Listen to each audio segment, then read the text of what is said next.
In this video, we'll continue our discussion of functions.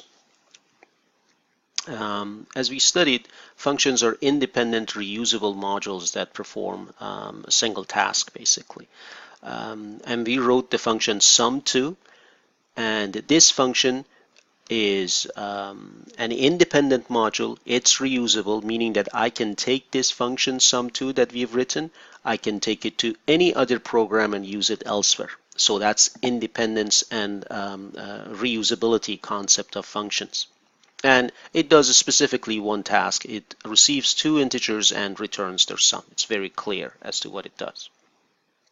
And in fact, the main that we have been writing in C++, main, is actually a function as well. Its return type is integer, and the list of parameters in our programs, it's been empty, none.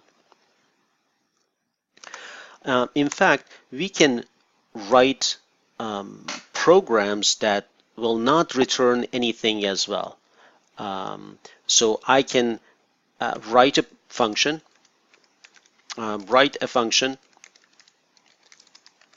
that displays the message welcome to C++ on the screen. Let's say that's what we want to do. Now, this function doesn't return anything, right?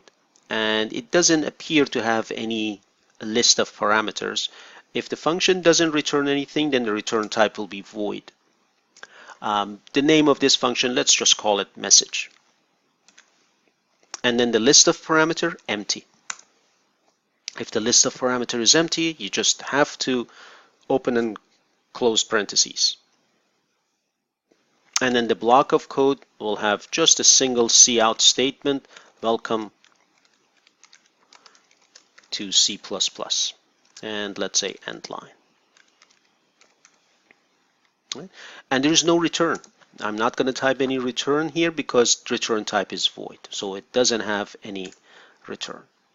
So that by itself is also a function. The message is a function. Return type is void. It's not returning anything. List of parameters, none. And I can actually utilize it, call it in the main function. I can go and open up a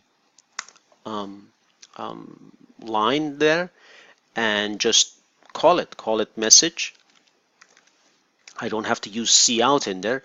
Call it message. Make sure to include the open close parentheses, right?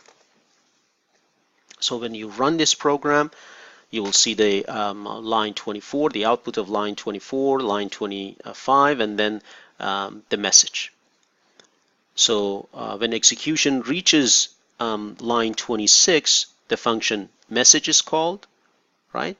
And what is the code? The code inside of it is executed. And what is the code inside? It's cout. Basically, this message is going to be replaced by the statement or execution of the statement cout welcome to C++, and that line will be printed. So if we run this,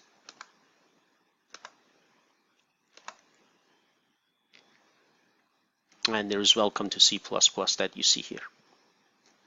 So it is possible to have or to write or even to define functions where the return type is void and the list of parameter is none. Right. Just to extend this, I can also write another function. Let's say the return type is void. The name of the function is message2, let's say, but it receives a string type as a parameter. I need to go and include the string. Right? It receives a string type s. And what it does, it simply displays that string s on the screen. Cout s end line.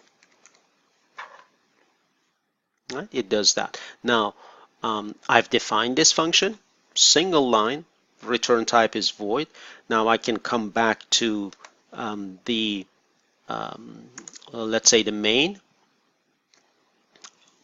prompt declare an in a string type here, let's say a name, prompt user to enter name, right? Read the name, and then call up the message message to function, and then it will be message to, right? Now message to, what it does, it basically prints the string parameter that it receives. So message to, and I am going to pass as a parameter the name that we just received from the user. Right? That's another function. Message to receives a string parameter. A return type is void. What does it do? It displays the string parameter that it receives on the screen. Right? So if I run this,